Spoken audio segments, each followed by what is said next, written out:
Guys, आज हम शुरू करने जा रहे हैं सर्कल इस लेसन का। ठीक है, सर्कल इस लेसन का equation of tangent and equation of normal, इस टॉपिक से रिलेटेड एक क्वेश्चन हम देख रहे हैं। ठीक है, सो क्वेश्चन मैं रीड कर रहा हूँ, बराबर ध्यान देंगे आप। The equations of the normals to the circle, यानी आपको क्या फाइंड आउट करना है, देख लो, समझेंगे। इक्वेशंस, ठीक है, of the normals to the circle x square plus y square minus 8x minus 2y plus 12 equals to 0 at the point whose ordinate is -1, whose ordinate is -1 will be, यानी आपको किसके equations find out करने हैं, normals के equations find out करने हैं। ठीक है, और सर्कल का इक्वेशन आपको दिया है। ठीक है, नॉर्मल टू द सर्कल आपको फाइंड आउट करना है, सर्कल का इक्वेशन दिया है। लेकिन नॉर्मल जो है सर्कल को जिस पॉइंट में इंटरसेक्ट करता है, ठीक है, जिन पॉइंट्स में इंटरसेक्ट करेगा उन पॉइंट्स का ऑर्डिनेट आपको ऑलरेडी दिया हुआ है। क्या दिया हुआ है भाई? इसका ऑर्डिनेट आपको दिया हुआ है। ठीक है, क्लियर है स्टूडेंट्स? आपको क्या दिया हुआ है? ऑर्डिनेट आपको यहाँ पर दिया हुआ है, यानी y कोऑर्डिनेट आपको दिया है, और इसके बेसिस पर आपको equation of normals find out करना है। ओके, तो अब हम भाई इक्वेशन ऑफ नॉर्मल्स कैसे फाइंड आउट करेंगे, बराबर ध्यान देंगे।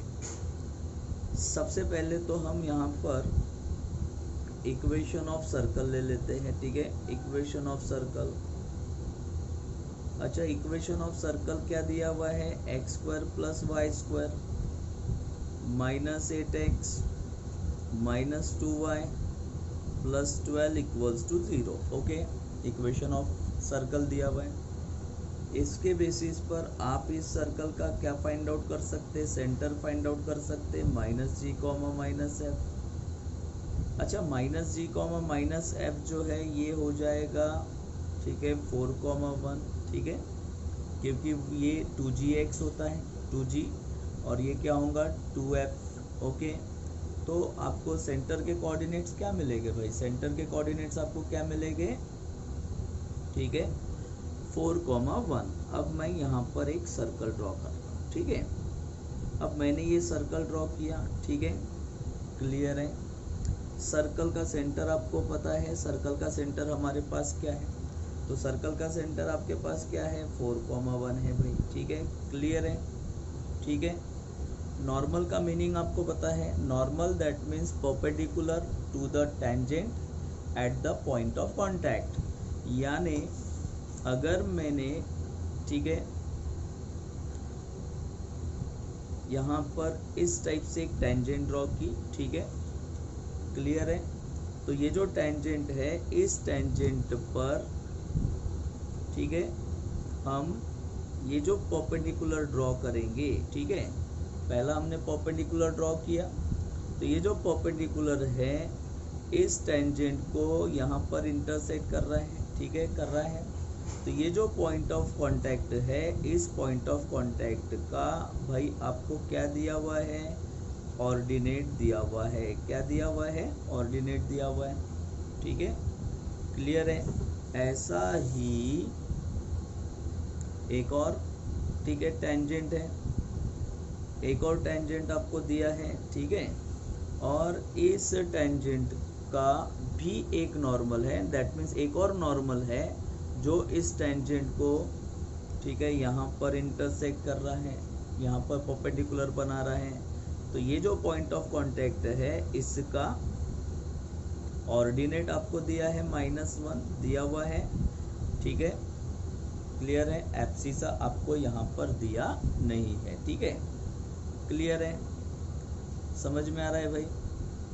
अब आप ये समझेंगे, जो आपको इक्वेशन ऑफ सर्कल दिया है, ये जो पॉइंट ऑफ कांटेक्ट है ये सर्कल पर है, ये जो पॉइंट ऑफ कांटेक्ट है ये भी तो भाई सर्कल पर है, यानी ये पॉइंट ऑफ कांटेक्ट इस इक्वेशन ऑफ सर्कल को क्या करेगा, सेटिस्फाई करेगा। ठीक है, तो हम ऐसा कह सकते हैं कि एब्सिसा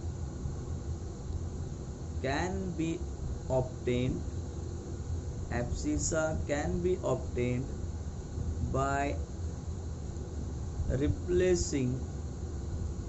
by replacing ordinate, ठीक है, by replacing ordinate, ठीक है, यानी अगर हमने ऑर्डिनेट को रिप्लेस किया तो हमें एब्सिसा मिल सकता है। यानी इक्वेशन ऑफ सर्कल में हम जो ऑर्डिनेट दिया है -1, ठीक है, जो ऑर्डिनेट आपको दिया है y इक्वल्स टू -1, इसको आप इक्वेशन ऑफ सर्कल में प्लेस कर देंगे। इसको आप कहाँ प्लेस करेंगे भाई, इक्वेशन ऑफ सर्कल में प्लेस करेंगे तो हमें क्या मिलेगा, x² + y², ठीक है, ये हमारा इक्वेशन ऑफ सर्कल था। -2y + 12 = 0, तो ये x² + y² दैट इज -1 का स्क्वायर 1 -8x, ओके क्लियर है, -2 × 1, ठीक है, -1 एंड प्लस यहाँ पर क्या हो जाएगा 12 = 0, ठीक है। तो अब आपको क्या मिलेगा भाई, x², ये 1 हो गया, ये माइनस माइनस प्लस हो जाएगा तो ये 1 + 2 हो जाएगा 3, और 3 + 12, ठीक है, 3 + 12 जो है वो क्या होगा भाई बताओ, 3 + 12 = 15 हो जाएगा। तो ये मिलेगा आपको एक क्वाड्रेटिक इक्वेशन, ठीक है, क्लियर है, = 0, ठीक है। अब आप इस क्वाड्रेटिक इक्वेशन को सॉल्व कर लीजिए। बाय फार्मूला मेथड आप सॉल्व कर सकते हैं, बाय फैक्टराइजेशन मेथड सॉल्व कर सकते हैं, आप कोई भी मेथड यूज़ कर लीजिए। तो आप 15 के फैक्टर्स फाइंड आउट करेंगे, 5 × 3 = 15, दोनों में माइनस चाहिए तो यहाँ पर माइनस आएगा, ठीक है।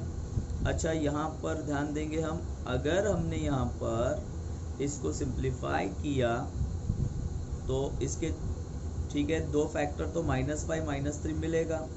इसमें मैं आपको शॉर्टकट बता रहा हूँ कि ये जो क्वाड्रेटिक इक्वेशन है, इस क्वाड्रेटिक इक्वेशन में x² के साथ अगर कोई कोऑर्डिनेट नहीं है तो आप डायरेक्ट इसको ऐसा लिख सकते हो, x - 5, और ये हो जाएगा x - 3, या आप डायरेक्ट वैल्यू फाइंड आउट कर सकते हो, दैट इज x = 5, ओके, और x = क्या हो जाएगा 3, ठीक है, x = क्या हो जाएगा 3, ठीक है, और इसके बेसिस पर आपको दोनों पॉइंट्स मिल जाएंगे, ठीक है। देयरफॉर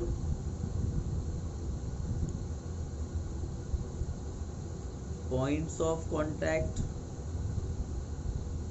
ठीक है, पॉइंट्स ऑफ कांटेक्ट आर, ठीक है।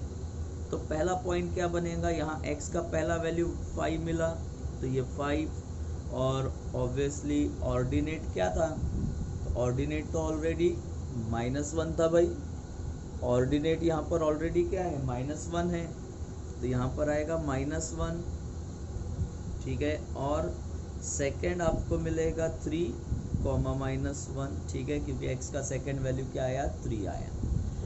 अब हम फाइंड आउट करेंगे इक्वेशन ऑफ नॉर्मल, ठीक है। तो आप यहाँ पर गौर करो, ये जो परपेंडिकुलर है, इस परपेंडिकुलर को ही हम कहते हैं नॉर्मल, क्लियर है।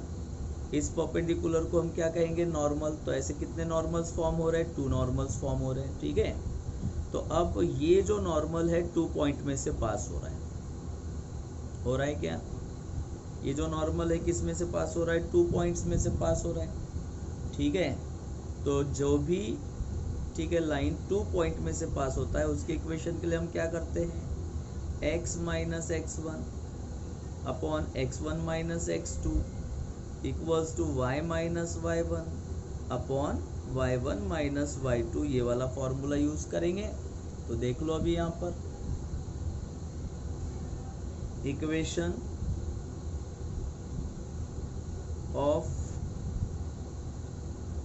नॉर्मल्स आर, तो पहला इक्वेशन ऑफ नॉर्मल देख लो, इस पॉइंट के हिसाब से आप किसी को भी x1 कंसीडर कर सकते हैं, y1 कंसीडर कर सकते हैं। ओके भाई, ठीक है। तो यहाँ पर इसको मैं कंसीडर कर रहा हूँ x1, इसको y1, और सेंटर को हम कंसीडर कर रहे हैं x2 और y2। ओके, क्लियर है। तो शुरू करें। x1 यानी x minus 5 upon 5 minus x1 minus x2, that means 5 minus 4, y1, ठीक है, y1 that is y minus minus क्या हो जाएगा, +1 अपॉन आपको मिलेगा, ठीक है, y1 minus y2 that means -1 that is, ये आपको मिलेगा भाई x माइनस 5, ओके, अपॉन, ठीक है, 1 जो कि लिखने की ज़रूरत नहीं है, ठीक है, y, ठीक है, +1 अपॉन में ये हो जाएगा -2। क्लियर है, क्लियर है, -2 मिलेगा। अब आप -2 से इसको मल्टीप्लाई कर लो तो ये -2x, ये आ जाएगा +10 equals to y +1, and that is, पहला इक्वेशन आपको मिलेगा।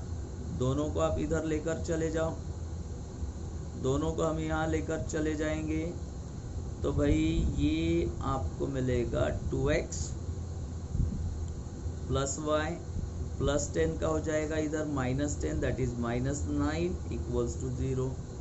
तो ये पहला इक्वेशन ऑफ नॉर्मल आपको मिल चुका है। अब सेकंड देख लो, एंड, ठीक है, x माइनस x1 यानी ये आ जाएगा सेकंड पॉइंट। तो x minus x1 that is x minus 3 upon 3 minus 4। Okay, clear है। x1 माइनस x2 आएगा, फिर y प्लस, ठीक है, y1 तो -1 होगा, ठीक है, तो ये +1 हो जाएगा भाई, और यहाँ पर y1 minus y2 that means -1। Okay, clear है स्टूडेंट्स। तो अगेन देखो आपको क्या मिलेगा यहाँ पर भाई, इसको आप सिंप्लीफाई कर लो तो ये मिलेगा आपको x माइनस 3 अपॉन -1, ये मिलेगा आपको y plus 1 upon -2, minus cancel, cross multiply कर लेंगे तो ये आएगा 2x minus 6 equals to y plus 1, and that is finally आपको मिलेगा 2x minus y minus 7 equals to 0।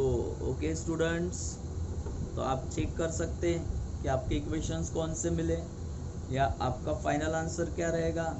तो आपका फाइनल आंसर रहेगा 2x minus y minus 7 equals to 0, 2x plus y minus 9 equals to 0, यानी ऑप्शन आपका right option आएगा A. Okay students, right option आपका क्या रहेगा, ए रहेगा, ठीक है।